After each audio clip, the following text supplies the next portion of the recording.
Hello student, मेरा नाम शशांक शेखर है। तो आज हम बचे हुए दो कॉलिगेटिव प्रॉपर्टीज को स्टडी करेंगे, है ना। तो पिछले क्लास में हमने एलिवेशन ऑफ बॉइलिंग पॉइंट और relative lowering of vapour pressure, ये दो चीजें हमने कल पढ़ी थी। ठीक है, पिछले लेक्चर में हमने इन दोनों कॉलिगेटिव प्रॉपर्टीज को पढ़ा था। अगर मैं कॉलिगेटिव प्रॉपर्टीज के बारे में दोबारा से कहना चाहूँ तो सबसे इंपॉर्टेंट बात यह है कि ये सिर्फ और सिर्फ नंबर ऑफ पार्टिकल्स पे डिपेंड करती है। ठीक है, किसके पार्टिकल्स पे? सॉल्यूट के पार्टिकल्स पे। यहाँ पे हम क्या रहते हैं, एक बाइनरी सॉल्यूशन लेते हैं जहाँ पे सॉल्यूट और सॉल्वेंट है, दो चीजें हैं। और जो सॉल्यूट है वो सॉलिड है जनरली और नॉन वोलेटाइल होती है, और जो सॉल्वेंट है वो वोलेटाइल होती है। ठीक है, ये चीजें बेसिक है इन सारे कॉलिगेटिव प्रॉपर्टी को स्टडी करने में, मतलब सब में हम इसी तरीके सॉल्यूशन को लेंगे। अब होता क्या है, हमने देखा था कि बॉइलिंग पॉइंट में क्या होता है, एलिवेशन मतलब वो बढ़ जाता है, और जो फ्रीजिंग पॉइंट है वो क्या होता है, वो घट जाता है। कारण अगेन दोबारा से क्या है, वेपर प्रेशर का घटना, है ना। क्या हो रहा था बताओ, सॉल्यूशन के केस में जो वेपर प्रेशर था वो क्या हो रहा था, वो घट जा रहा था एज कंपेयर टू सॉल्वेंट, है ना। हमने ग्राफ देखा था कल। तो सिमिलर चीज यहाँ पे भी होती है। अब होता क्या है कि सबसे पहले हम समझते हैं फ्रीजिंग कब होती है। फ्रीजिंग कब होती है, जब लिक्विड का जो वेपर प्रेशर है वो सॉलिड के वेपर प्रेशर के जब बराबर होता जाता है, तब फ्रीजिंग होती है। Similar to gas, okay. जैसे बॉइलिंग में कहा था हमने कि जब लिक्विड का वेपर प्रेशर एटमॉस्फेरिक प्रेशर के बराबर हो जाए तब हम उसे क्या बोलते हैं कि वो हमारा बॉइलिंग पॉइंट है। और जब यही चीज अगर हम फ्रीजिंग पॉइंट के बारे में बोले तो जब वेपर प्रेशर सॉलिड और लिक्विड का सेम हो जाए तब उसे हम बोलते हैं क्या, उसे हम बोलते हैं फ्रीजिंग पॉइंट, है ना।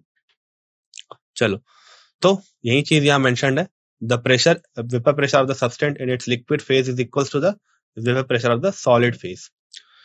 अब होता क्या है, यहाँ पर अगर आप देखो, ये हमारा ग्राफ है ना, ये ग्राफ है हमारा। और ये हमारा सॉल्वेंट जो है, फ्रोजन सॉल्वेंट का क्या है, फ्रोजन सॉल्वेंट का हमारा वेपर प्रेशर है।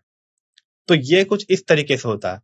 तो as compare to your atmospheric pressure, जहां पे हमें एटमॉस्फेरिक प्रेशर के बराबर जाना था, उस केस में क्या हो रहा था कि ये चीज कांस्टेंट थी, ऐसे करके इस प्रेशर पे हमें जाना है। पर इस केस में क्या है कि हमें जो सॉलिड उसका वेपर प्रेशर क्या है, वेरी कर रहा है ना। तो जब इन दोनों पॉइंट्स का जब जहां पे इन दोनों जब कर्व जब आके मिलेंगे तो उस पॉइंट को हम क्या बोलेंगे, फ्रीजिंग पॉइंट। तो देखो, ये है फ्रोजन सॉल्वेंट का वेपर प्रेशर जो कि टेम्परेचर के साथ ऑफ कोर्स बढ़ेगा, है ना।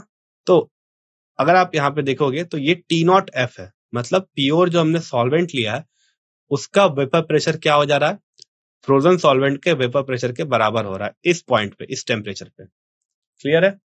और अगर हम बात करें सॉल्यूशन की, अगर ये कांस्टेंट होता, सपोज ये फ्रोजन सॉल्वेंट का अगर वेपर प्रेशर कांस्टेंट होता तो ये वेपर प्रेशर क्या होता, ये फ्रीजिंग पॉइंट क्या होता है, ये फ्रीजिंग पॉइंट घटने की जगह वो भी बढ़ जाता। पर क्या होगा, यहाँ पे घट जाएगा, क्योंकि ये क्या है, ये डाउन है।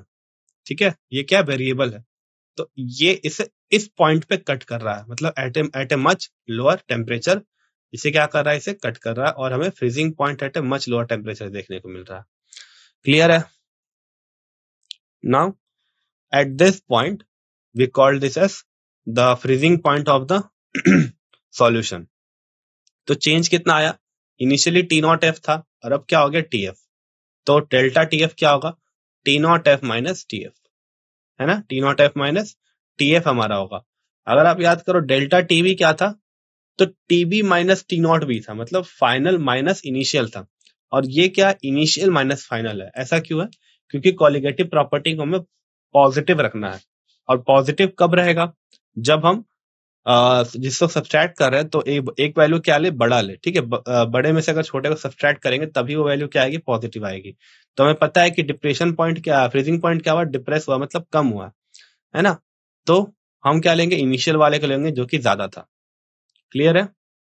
Okay, so this is your graph. ये ग्राफ इंपॉर्टेंट है, दोनों बॉइलिंग वाले केस में भी ग्राफ था ये, और यहाँ पे फ्रीजिंग वाले केस में भी ग्राफ है, और ये ग्राफ बहुत ही इंपॉर्टेंट है। नेक्स्ट,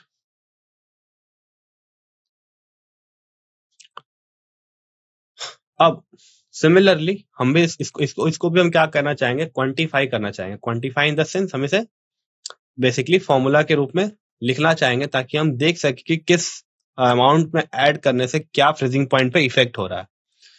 ठीक है, मतलब एक्यूरेट नंबर्स पे हम डील करना चाहेंगे। ठीक है, तो देखो ये है हमारा टी नॉट एफ। ओके, ये हमारा क्या है, टी नॉट एफ, और ये टी एफ है। ये हमें पता है क्या क्या है ये दोनों। ये है टी नॉट एफ जो कि प्योर सॉल्वेंट का फ्रीजिंग पॉइंट, और ये टी एफ है हमारा सॉल्यूशन का फ्रीजिंग पॉइंट, है ना। कौन से सॉल्यूशन का, उस सॉल्यूशन का जिसमें हमने नॉन वोलेटाइल सॉल्यूट ऐड किया। अब फ्रीजिंग पॉइंट क्या हो रहा है, घट रहा है, तो इस डिक्रीज को हम कैसे कैलकुलेट करेंगे। तो इनिशियल था उसमें से हम फाइनल को घटा देंगे, और ये जो डिप्रेशन आया इसे हम क्या बोलेंगे, डिप्रेशन इन फ्रीजिंग पॉइंट बोलेंगे।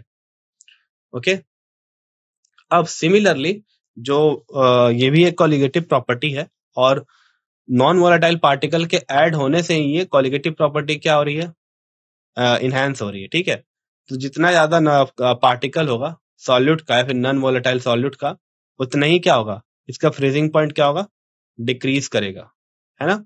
तो हम बोल सकते हैं कि जो डिप्रेशन है वो directly proportional number of particles के, और हम यहाँ पे क्या कर रहे हैं, नंबर ऑफ पार्टिकल्स को डिनोट करने के लिए मोलैरिटी का यूज कर रहे हैं, मतलब कंसंट्रेशन टर्म जो मोलैरिटी है। ठीक है, क्योंकि हम सॉल्यूशन के साथ जब डील करते हैं तो हम कोशिश करते हैं कि मोलैरिटी या मोलैरिटी ऐसी कोई चीज रहे, और जब हम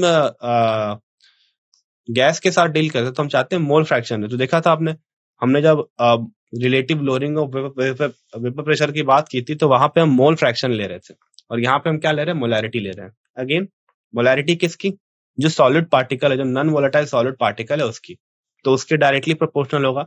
और सिमिलर टू जैसे हमने के प्रोपोर्शनलिटी हटा करके एक प्रोपोर्शनलिटी कांस्टेंट इंट्रोड्यूस किया था, यहाँ पे हमने क्या किया, इस कांस्टेंट को हटा के के एफ को इंट्रोड्यूस कर दिया, delta T F equal to K F M आ गया। तो के बी और के एफ दोनों ही क्या होते हैं, सॉल्वेंट डिपेंडेंट होते हैं, सॉल्वेंट पे डिपेंड करते हैं, सॉल्यूट पे डिपेंड नहीं करते। कि आप कौन सा सॉल्वेंट ले रहे हैं इस पर डिपेंड नहीं करता। किस पर डिपेंड करता है, सिर्फ और सिर्फ डिपेंड करता है कि आप किस तरीके का सॉल्वेंट ले रहे हो, सॉल्यूट पर डिपेंड नहीं करता है। चलो आगे बढ़ते हैं। तो अगेन हमने मोलर मास को लिखा, क्या सॉरी मोलैरिटी को लिखा, number of moles that is W2/M2 divide by mass of solvent in KG. अब क्योंकि हमने मान रखा है कि W1 किस में गिवन है, मतलब मास ऑफ सॉल्वेंट किस में गिवन है, ग्राम से में गिवन है, तो हम पहले क्या कर रहे हैं, इसे कन्वर्ट कर रहे हैं केजी में, 1000 से डिवाइड करके कन्वर्ट कर देंगे, है ना।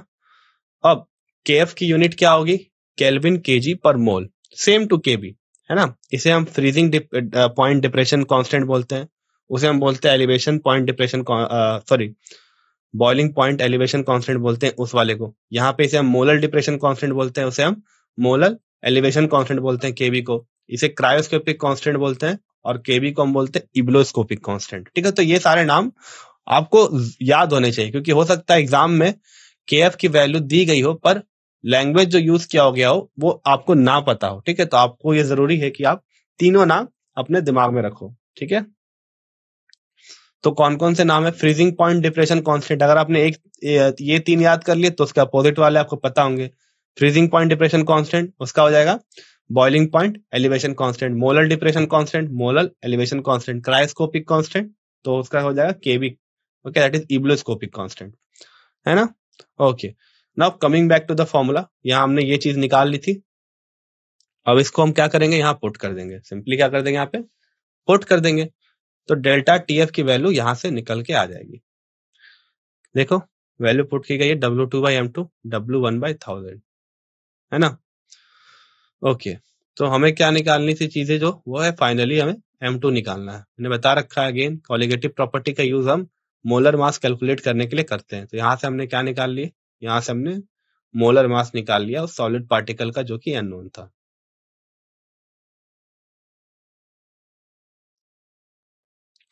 अब आते हैं केएफ केबी के इंडिविजुअल फॉर्मूलाज पे, है ना। इनके खुद के एक इंडिविजुअल फॉर्मूला है जो कि यहाँ गिवन है। पहले अगर केएफ के लिए बात करें तो ये है R/M1, जहाँ R क्या है हमारा, R हमारा गैस कांस्टेंट है, M1 क्या है, सॉल्वेंट का मोलर मास है।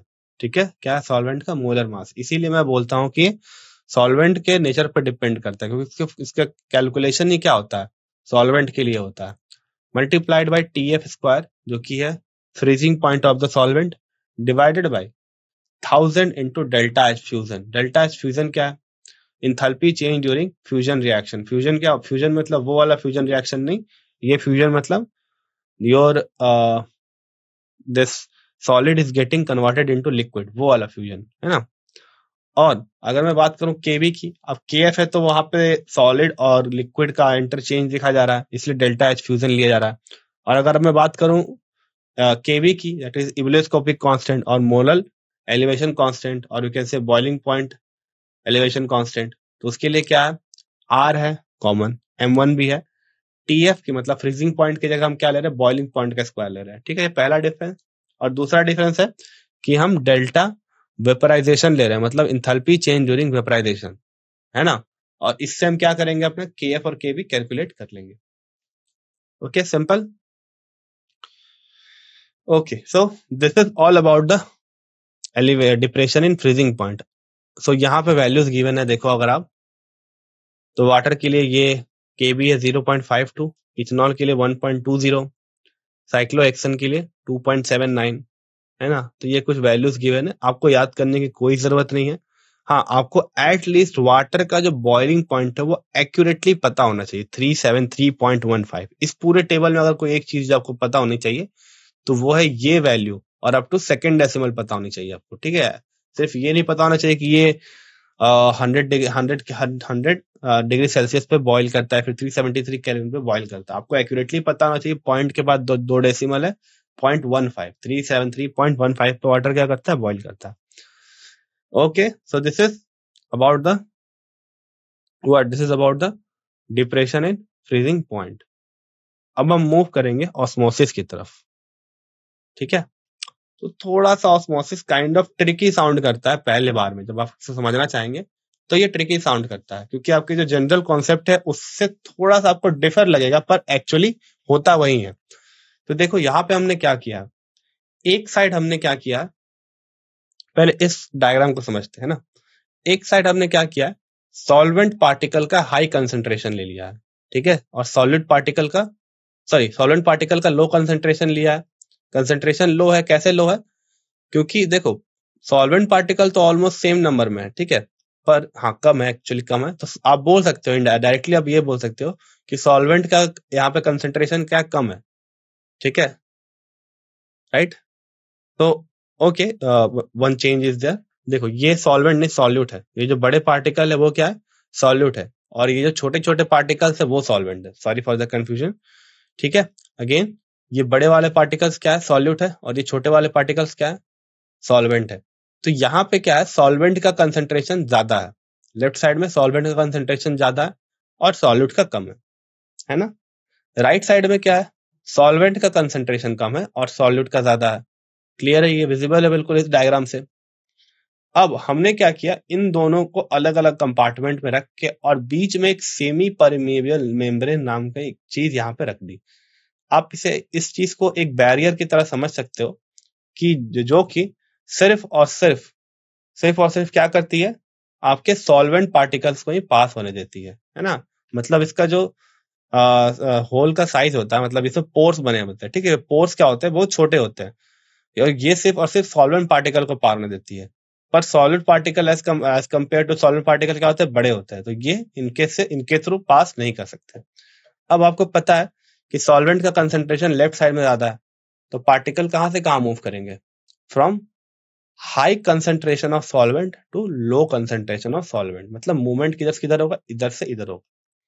ठीक है, अब यही चीज अगर उल्टे तरीके से बोलूं, कि अगर मैं सॉल्यूट के टर्म में बोलूं, ये तो मैंने सॉल्वेंट के टर्म में बोल दिया कि high concentration of solvent move towards low concentration of, movement किसकी हो रही है, सॉल्वेंट पार्टिकल की, और किधर से किधर हो रही है, जहां पे सॉल्वेंट का हाई कंसंट्रेशन है वहां से मूव कर करके सॉल्वेंट कहां जा रहा है, जहां पे सॉल्वेंट का लो कंसंट्रेशन है.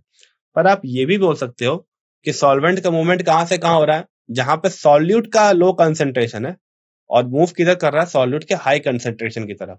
तो आप ये लाइन पढ़ोगे कि ऑस्मोसिस में क्या होता है, कि lower concentration to higher concentration move करते हैं सॉल्वेंट पार्टिकल, और ये जो कंसंट्रेशन है वो सॉल्यूट के लिए बोला जाता है.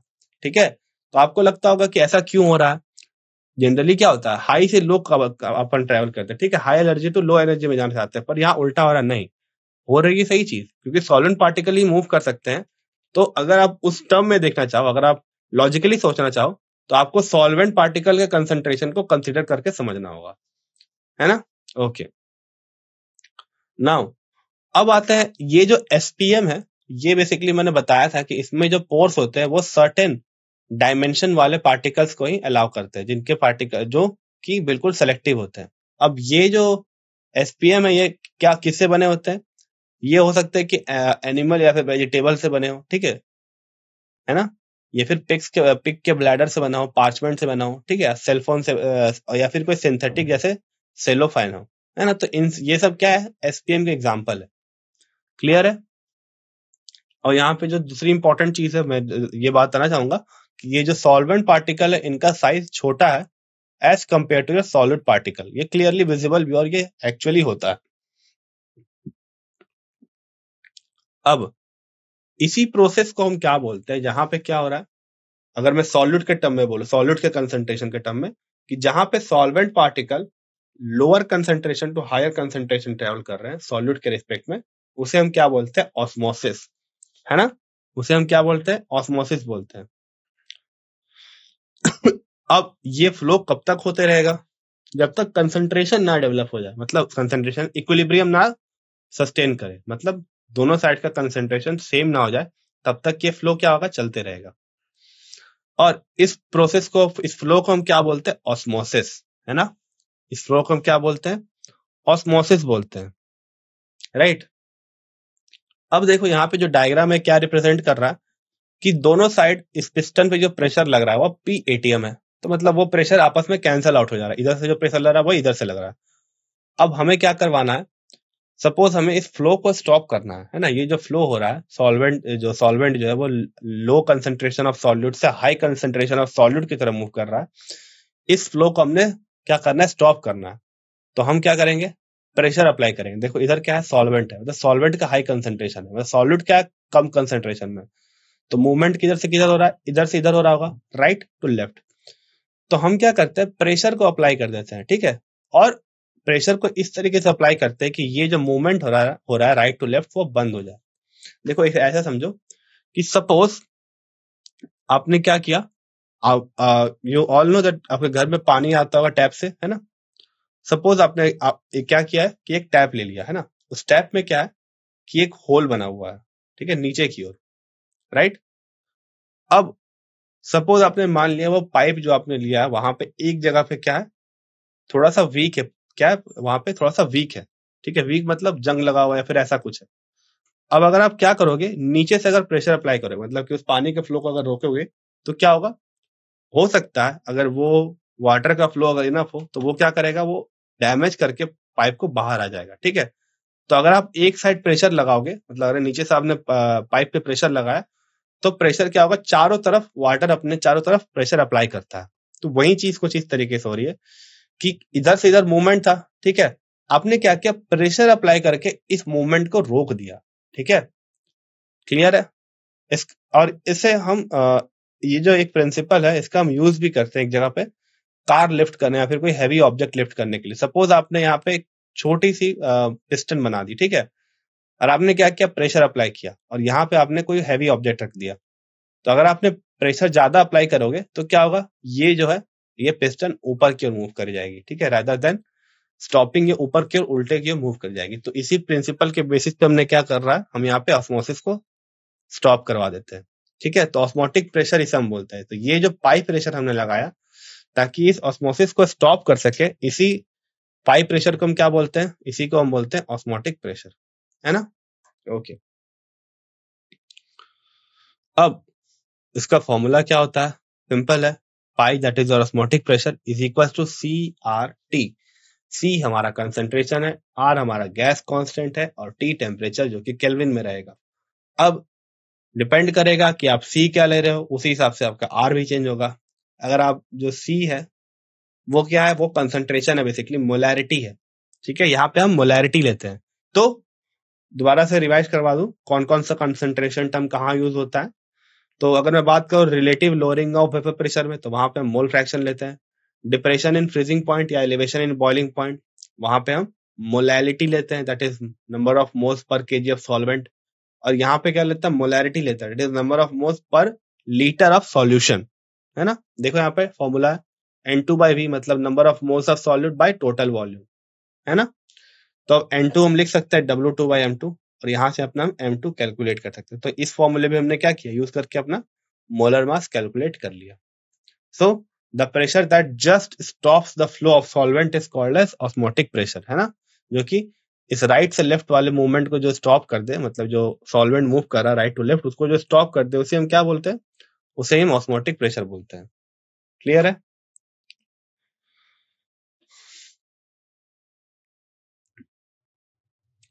अब बात करते हैं हम रिवर्स ऑस्मोसिस की। ठीक है, हमने क्या किया अभी कि जस्ट प्रेशर इतना अप्लाई किया कि जो वाटर का फ्लो है वो रुक जाए। अब हम क्या करेंगे नेक्स्ट स्टेप में कि ये जो प्रेशर देखो यहाँ पे देखो इस स्मॉल पिस्टन के थ्रू अप्लाई करा, कहीं भी अप्लाई करोगे, जितना भी अप्लाई करोगे वही अमाउंट ऑफ प्रेशर हर जगह वाटर पूरे कंटेनर में अप्लाई करेगा। ठीक है, तो ये एक इंपॉर्टेंट प्रिंसिपल है, so I am not remembering its name, but there is a principle in physics which deals with this, right.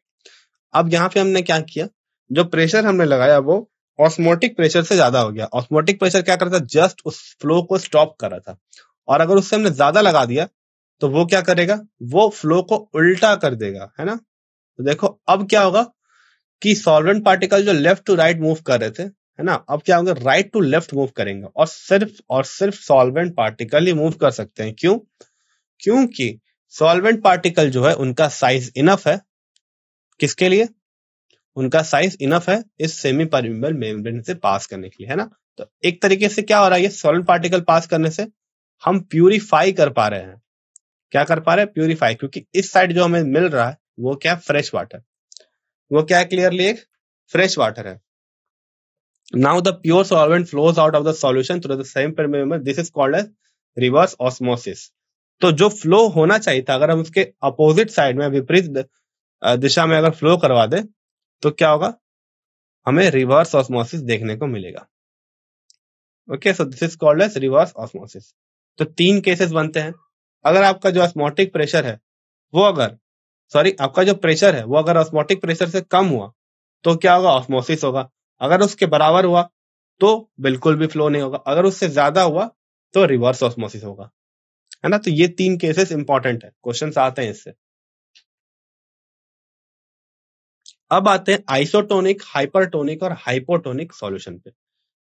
Isotonic simple है, अगर हमने दो कंपार्टमेंट्स लिए और दोनों कंपार्टमेंट में हमने सॉल्यूशन बनाया और बीच में एक सेमी परमेबल मेम्ब्रेन डाल के इन दोनों सॉल्यूशन को अगल बगल रख दिया, अगर नेट फ्लो सॉल्वेंट का कहीं से कहीं भी नहीं हो पा रहा तो इसका मतलब है कि दोनों का ऑस्मोटिक प्रेशर सेम है और हमें क्या होगा, हमें फ्लो देखने को नहीं मिल रहा, मतलब ऑस्मोटिक प्रेशर क्या है, दोनों में सेम है।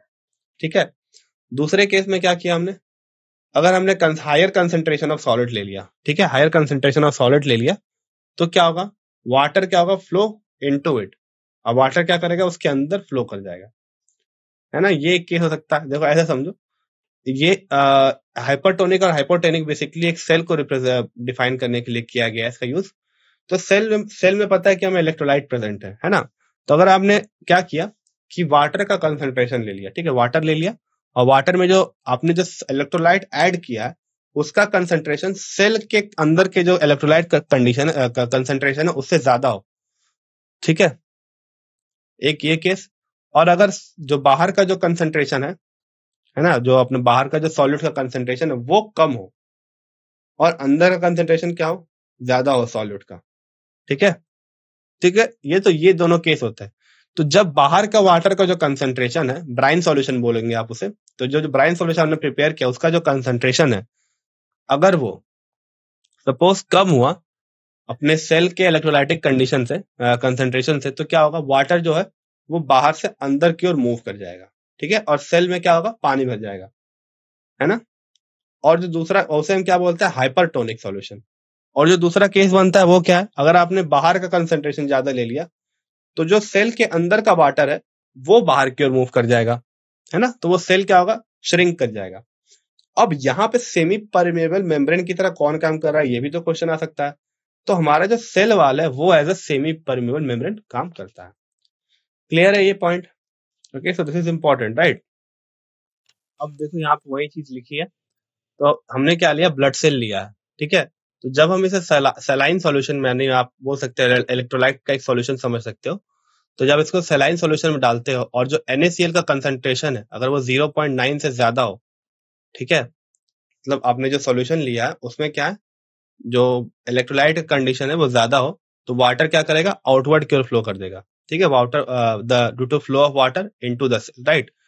तो पहले केस में क्या होगा, अगर ज्यादा है तो बाहर की ओर फ्लो करेगा, और अगर अंदर की ओर फ्लो कर देगा तो उसे क्या बोलते हैं, उस केस को एडेमा बोलते हैं।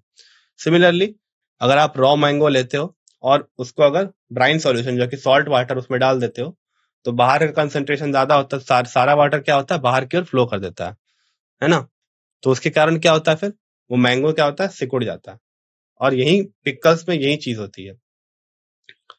अगेन यही ऑस्मोसिस क्या होता है, प्लांट रूट में भी यूज किया जाता है, ठीक है, ताकि अपने वाटर वगैरह प्लांट रूट से होते हुए फ्लो कर सके। क्लियर ये चीज? तो this was all about the two से आवर कोलिगेटिव प्रॉपर्टीज। तो दो कोलिगेटिव प्रॉपर्टीज हमने देख ली, ऑस्मोटिक प्रेशर जिसका फॉर्मूला है pi is equal to CRT, C यहाँ पे मोलैरिटी है, और दूसरा हमने देखा डिप्रेशन ऑफ फ्रीजिंग पॉइंट जिसका फॉर्मूला है delta TF KFM। Delta TF यहाँ पे क्या है, depression in freezing point, KF है क्रायोस्कोपिक कांस्टेंट या फिर मोलर डिप्रेशन कांस्टेंट, या फिर आप बोल सकते हो बॉइलिंग पॉइंट डिप्रेशन कांस्टेंट, है ना, और M क्या है, मोलैलिटी। क्लियर है? तो this was for today's class, thank you.